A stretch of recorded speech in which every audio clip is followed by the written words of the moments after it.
Bleav in Everything Auburn is brought to you by Bet Online, your number one source for all basketball, baseball, info, stats, news, and analysis. Get the latest odds, news, and info for everything into the NBA playoffs this year. Bet Online is your sports information headquarters for every season. So if you love sports info, score, news, and podcasts, you can find everything at Bet Online. Always the fastest and easiest way to get your betting info. So head to the website today or use your mobile device to get in on the action. Be sure to use our promo code Bleav, that is BLEAV, to receive your 50% welcome bonus on your first deposit. BetOnline.ag, where the game starts. War Eagle, everyone. Welcome back to Bleav in Everything Auburn. I am Taylor Davis. He is Jason Campbell. You may have heard of him once or twice. We are back ready to break down everything Auburn for you. We hope everyone had a fantastic Easter weekend. He is risen, and it was a beautiful weekend. Hopefully everyone got to enjoy some time with family and really appreciate what that weekend represents. Jay and I certainly feel that way. It was also spring game weekend, and we are going to talk about all of that. It was also Masters weekend, and I got to get Jay's take on that because he spent his weekend in Auburn. And while Auburn is beautiful and you can never complain about it, boy, y'all got some crappy weather, and there is no way around that. Welcome in Jason Campbell, everybody. Thank you for listening. Jay, how was it, man? It looked cold. It looked rainy. It wasn't the typical spring game. Yeah, this whole weekend, for the most part, except for Sunday. Sunday was beautiful. Sunday was nice, but Friday and Saturday was like a monsoon. It It was. rained and rained, and this was supposed to be in a game that Coach Freeze wanted to come out and throw the ball a ton, let the guys kind of see what can they see in their quarterbacks as far as like progress, like progressions. Can you get the ball to where it's supposed to be when it's supposed to be there? Can you, make sure that we're getting into the right checks and right situations? And you wasn't able to do that. So the quarterback battle is kind of still on hold. It's still an ongoing situation. But the positive is we found out that our offensive line can play. We found out these five guys that lined up together, not even the first five, even the second five came in and moved around a pretty good front. And Justin Rogers and Jason Jones and Imba and Marcus Harris and Mosaic Kite, a D-line that I think is going to be a really good D-line this year in the SEC because we have a lot of big bodies and everything. But the most exciting part I would probably say of the whole spring was, man, seeing that offensive line look like an SEC offensive line. We haven't seen it in the last 4 to 5 years. And I tell you, if you're a quarterback, if you're a receiver, running back, you got to be like smiling from ear to ear. Totally. To run behind this offensive line. Yeah, they really did kind of have their way. That was a good synopsis of the day, and we're going to break out some specifics for you. What about the Masters? Did you get a chance to watch any of that? No, the Masters is always kind of a go-to. I've been fortunate enough to go twice, actually to be there. It is a scene that everybody has got to go and see. Like, the scenery on TV doesn't do it justice. In person, it is absolutely gorgeous. When you think about John Rahm winning the overall thing, they played exceptionally well with a lot of focus and a lot of grit. That's the one thing about golf. You got to stay completely locked in for 4 days. People think it's not like a day where you just go out and play with your friends and you're trying to beat them in 18 holes. You got to stay locked in for 4 days in a row.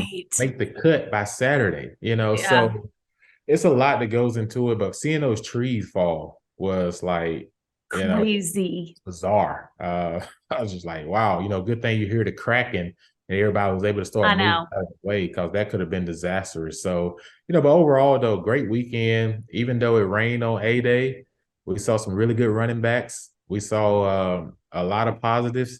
And then on Masters, it finished with a strong finish. And, Easter was awesome. And can't complain.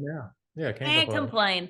But we're all here to hear about A-Day, right? We got to talk about what little bit we could take from the downpour on Saturday. Like you mentioned, Jay, Hugh Freeze acknowledged in his pregame interview that his intention was to get in there and let them air it out and kind of see what they were working with in the passing game.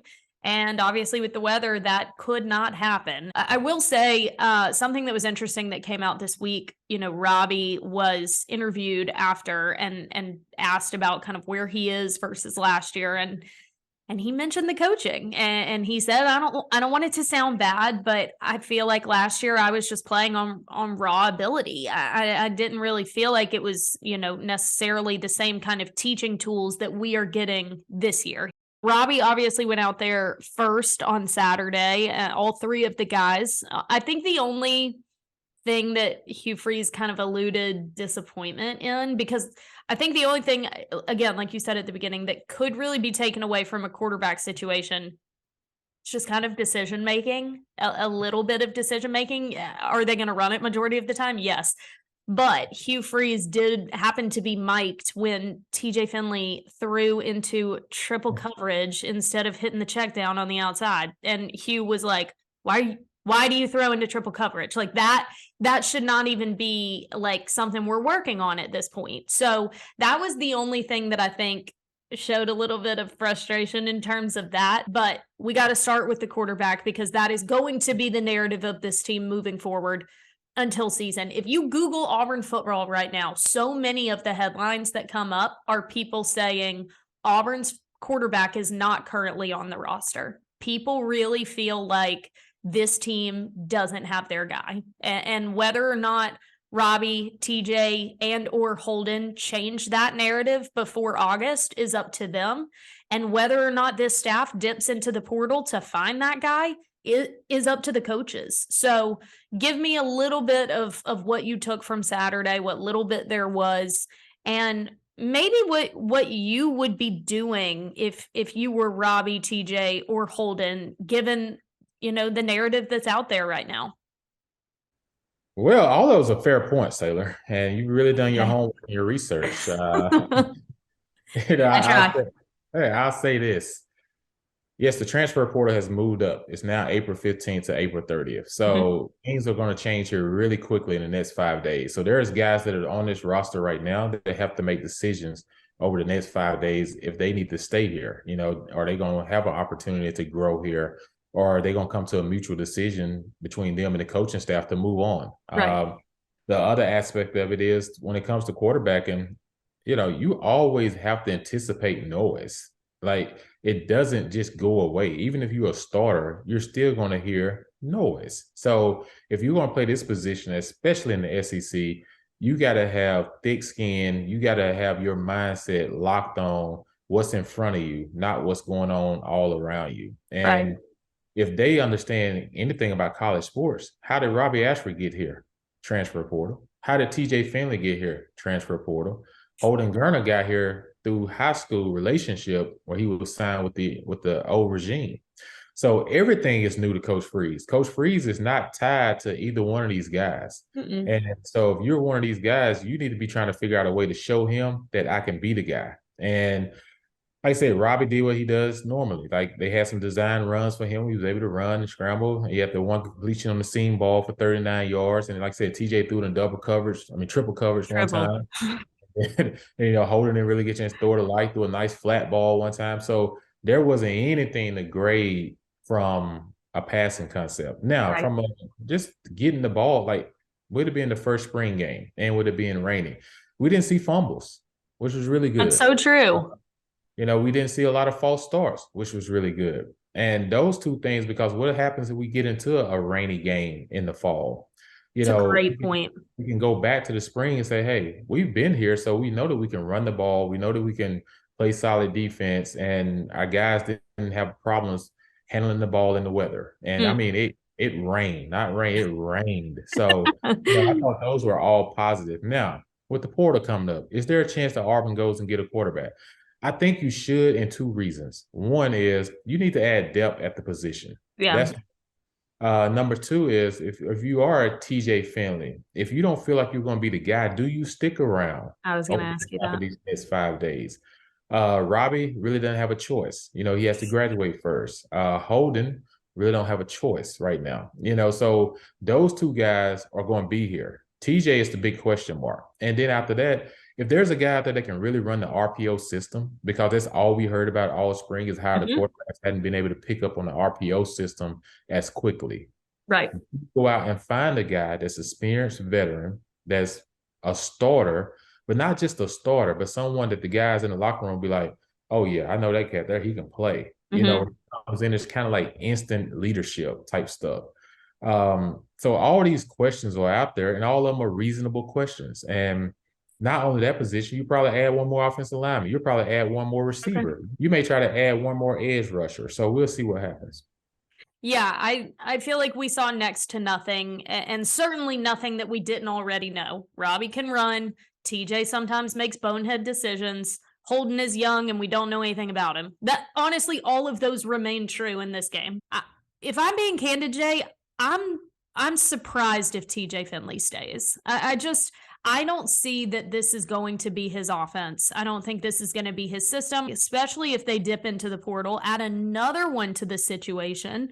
I'm not saying that this guy doesn't have some chops. So I think that if the writing is on the wall for him again, I will be surprised if he stays past spring. Well, you make a great point. You remember Jeremy Johnson? Yeah. Remember, Jeremy Johnson came in after Nick Marshall was in Gus' offense. Yep. Gus' offense was tailored towards a running quarterback. Cam Newton, Nick Marshall. It was tailored for those type of guys. You look at this offense, it's tailored for a running and throwing quarterback. Right. So you got to be able to do both at a high level, and that way you will have great results. I think TJ, from a passing perspective, he may be able to do some things, but I think from a running perspective, he's hindered in the offense because it's so much RPO game where it causes the defensive end crashes. You got to get the ball outside and keep it on the run. You know, like a lot of that requires in this offense. And I don't know if he fits that type of skill. Agreed. And he may need to go somewhere where he's in a pro style offense, you know, where he's a straight drop back type of offense. It's quick game, get the ball out your hands. You know, it's not a lot of holding the ball for a long time. So he may have to think in that parameter. Other two guys I think can fit the offense fine. I think you still, like I said, we need Hank Brown is coming in the summer. So he's another young guy that's going to add another depth to that spot. So now that's 4 quarterbacks right there. And if you add a transfer guy, that's 5 if TJ stays. Right. So, you know, he may need to really think this thing out, because think about it, coming into the season, everybody said he was transferring when he graduated. I thought he was. And then all of a sudden it came out that he wasn't. So they were like, oh, I thought TJ was transferring. And now he was competing. And at one point during the spring, he was actually the guy. This has been a real roller coaster, but I will say this. It means the coaches are exemplifying and giving out these kids every opportunity to win the job. So whoever wins the job, it's not going to be that you lack opportunities. It's just that you just didn't win it. So true. You know, it was a bummer specifically for Holden Geriner, which they specified on the broadcast that his last name is pronounced like Turner with a G. And I have been saying Geriner, and I apologize. So it's Geriner.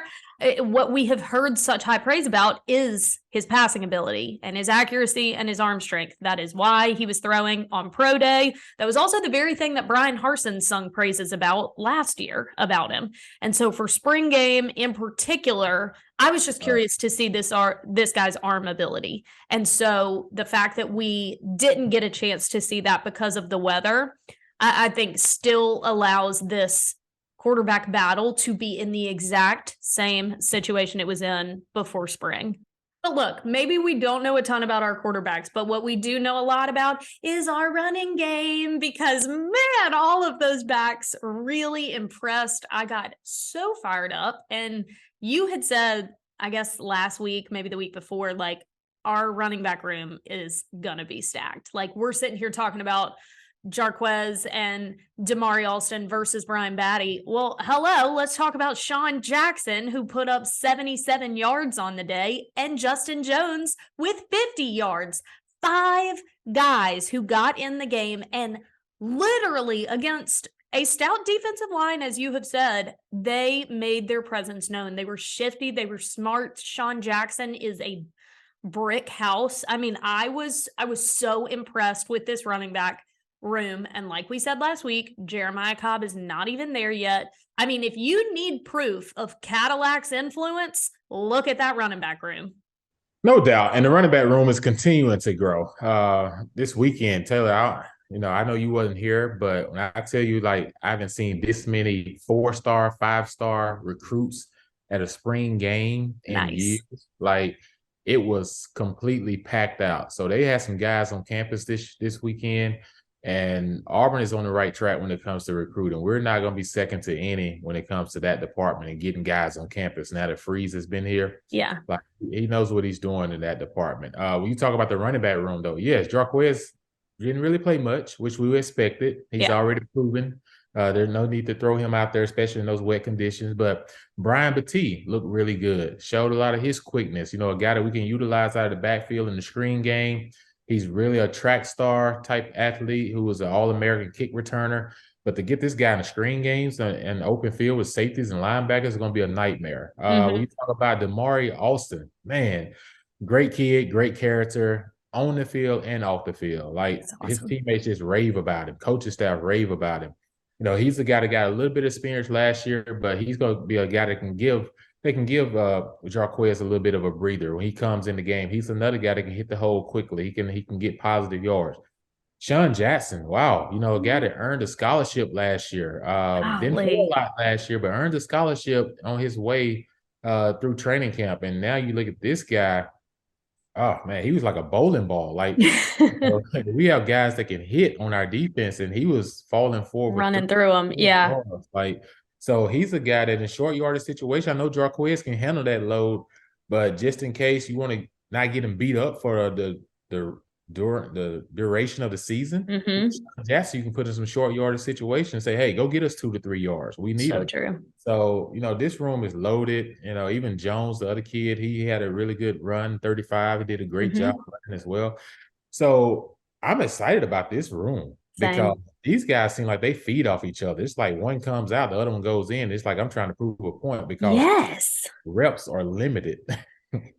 And the room is stacked. And so any opportunity you get to go out there, you have a hell of a lot to prove so that you don't get lost in the shuffle. I mean, but it is a good problem to have because the return to RBU is welcome to me. I mean, running back U is something that literally bodes so well in the current landscape of the SEC that if we can have such a stacked running back room behind an offensive line that, like you said, really kind of evoked their will, I really felt such a sense of relief in terms of the run game and the offensive line. You mentioned the recruiting, obviously Hugh Freeze has done, and I thought it was interesting that he said Phil Montgomery is going to be calling his plays. He said on the broadcast that he just needs to be the CEO of this thing, and he can really focus on recruiting and the meetings and wearing all the hats. And Phil handles the play calling. At least that's their intention to start. Now, he did say, when you've got a working relationship like this, if I see something, I'm going to jump in and say, no, we're doing this. So, like, he very much can have his hand in it, but already at this point, he's saying, I have bigger fish to fry, like setting this thing up for the future. So I am going to hand over play calling duties to my offensive coordinator, who I trust at this point. So I know you kind of touched on it a little bit, potentially going to get another edge guy in the portal, but give me a little bit of what you saw defensively and also anything you heard coaching staff wise, or just kind of their take on where the defense stands at this point. Yeah, that's a good point, Taylor. You just said, because Coach Phil Montgomery, he's a former head coach at Tulsa. There for 8 seasons, and then he comes over to Auburn as the offensive coordinator. So head coaches kind of think alike in certain situations. So I think that's why Freeze felt comfortable going and getting him and putting him as the offensive coordinator, because he doesn't have to be in a room on a day-to-day basis getting done, because he knows what needs to get done. I think when you talk about the defensive side of the ball, Coach Roberts, his side of the ball, Hildred Fault, being at that jack linebacker position, a big kid. And I think he's going to be outstanding for Auburn. Like, he's another one of those high character kids. And the one thing about him, his size is there. And, people got to give him a little bit of time, to grow into his space, he's still a true freshman that just signed in January. So I think the best thing for Hildred, though, is Elijah McAllister. The Yeah. transfer guy we got from Vanderbilt playing the same position, is going to be a senior and someone that can kind of help Keldrick because he's played in the SEC and he can kind of, help tool him along because both of those guys talk constantly for sure that I know of. And when you talk about, Wesley Steiner, who's fought his way into a starting position so far, Austin Keys coming in at that linebacker position, playing the Mike linebacker for us that came over from Ole Miss, is going to be solid.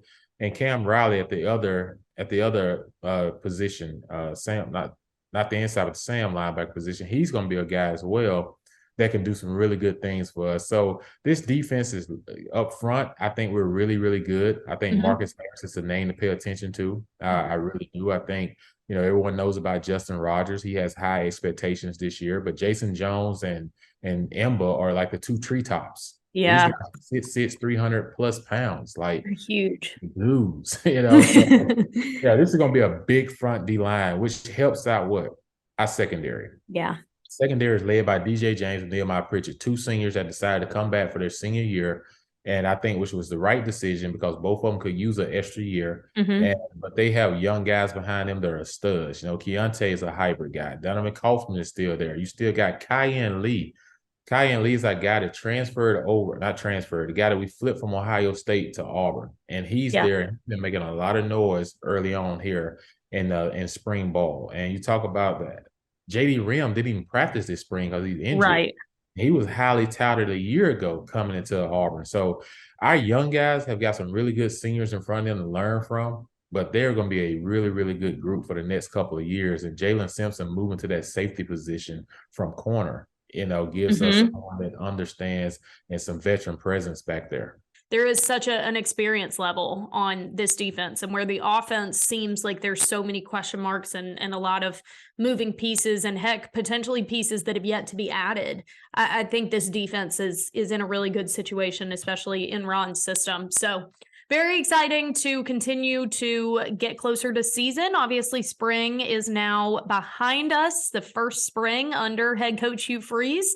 And now they will take a bit of a breather until they get into summer workouts. Hugh said from here, they kind of turn them over to the strength and conditioning, make sure that it's about physicality. It's about being ready for, what's about to come at you in fall camp. But as always, news never stops, and we will continue to hear updates. The transfer portal will open on Saturday and be open for a couple of weeks. And we won't be surprised if a couple more names are added to this roster, especially given what Hugh Freeze has already been able to do in the portal. He clearly has a way with it. But I did pull a couple places that have a current, quote, quarterback battle just for guys to keep an eye on. The top one that comes up is obviously Georgia. You've got Carson Beck, who was Stetson Bennett's backup last year. You've got Brock Vandegrift and Gunnar Stockton. They've got three guys that they are evaluating right now. Obviously, Beck being the guy that has the familiarity and the experience as Stetson's backup, but those three are definite potentials. Nebraska has Casey Thompson versus Jeff Sims, who is actually a transfer from Georgia Tech, but it could happen that he enters the portal yet again and decides not to stay with Coach Rule in the new Nebraska era. Both are looking for one final strong year before a potential pursuit of the draft. So I think either one of those guys would definitely consider the portal, whether or not, because look, I think when you've got a two-way battle, it's a different thing than when you've got a multi-guy battle, because the reality as a quarterback is, you need a stout backup. And so just because you're two on the depth chart doesn't mean you're not going to get ample playing time. Georgia, they're looking at three guys. UCLA also, they've got Ethan Garbers, who transferred from Washington after the 2020 season. Obviously, they've had DTR for 5 years. Dante Moore is a true freshman for them, and then Colin Schlee is a transfer from Kent State. So they've also got three guys. Ethan Garbers has been there since 2020 and really hasn't had any prominent playing time. So he could definitely be one that hits the portal again. And then Ohio State, with CJ Stroud declaring for the draft, has Devin Brown and Kyle McCord. I think a lot of people expect that the result of that one will end up in a portal situation as well. So all of those are ones to keep an eye on, but hey, you never know. Hey, you're right. You never know. The reason you never know is because it's the transfer portal. And you got to be ready to move quickly. And the thing about it is, high school recruiting, you get a chance to build relationships with the kids that you're recruiting. Yeah. So whoever you're bringing in, you kind of have an understanding of who they are. Mm-hmm. Transfer portal, you don't get that. You don't get that luxury. Like if a kid puts his name in a portal tomorrow, the very first day on the 15th, you got to be already watching film and say, hey, are we going after this kid or not? Right. Because it's got to happen like that. And you're not going to know a lot of them personality and character. You're watching your roster right now, looking at it and saying, hey, what are our needs? What do we have to feel like we need to compete next year to win the West and try to get to the SEC championship game? Right. And that's what you're looking at in the transfer portal. So it's going to be these next 2 weeks going to be a whirlwind. It's already taking place in basketball. We've already got a 6'4" guard. We talked about guards there, so we've already got that. So we'll see how it transition in football for us over the next 2 weeks. But it's going to be a lot to talk about because things are just going to heat up because everyone's spring game hasn't been played yet. I know. Golly, that is going to be so difficult for the people that have their spring game in the middle of that portal window. Again, I said it last week. I know Hugh Freeze didn't want to do spring this early, but now you have a week to kind of evaluate what you've got, potentially prepare for what you're going to look for, and then dive into this thing and have ample time to work with them once you've added what you know you're going to add. So yeah, plenty of things to talk about, especially next week once the portal opens. We also have the draft coming up at the end of April, so we're going to give our predictions for that and expectations for guys that will be pursuing the next level, April 27th through 29th, I Bleav. So plenty to talk about. A little housekeeping announcement, though. This is going to be our only episode for this week. If you're new and you hadn't heard, we are now doing 2 episodes a week, shorter format, twice a week. It just makes more sense, especially once we get into season. We are also doing YouTube. If you are used to listening as a podcast and you would prefer to watch, you can find us on Bleav's YouTube channel. But this week, some travel differences and we couldn't make it work. So this is going to be our only episode for the week. Hope it will suffice and hold you over until we come back next week, and we will be back to our 2-a-week format. So hang with us. Make sure you subscribe. If you haven't already, you can get a notification every time we release an episode. You can also ring the bell, give a thumbs up on YouTube if you are now a viewer. We appreciate all of our listeners so much. Make sure you share us, follow us on Instagram, hit us up if you have any requests or specific things you'd like us to talk about. And we will come back next week to talk about whatever chaos ensues between now and then. So we hope you join us. Jay, always a pleasure. War Eagle. War Eagle. Stay tuned, everybody. Peace.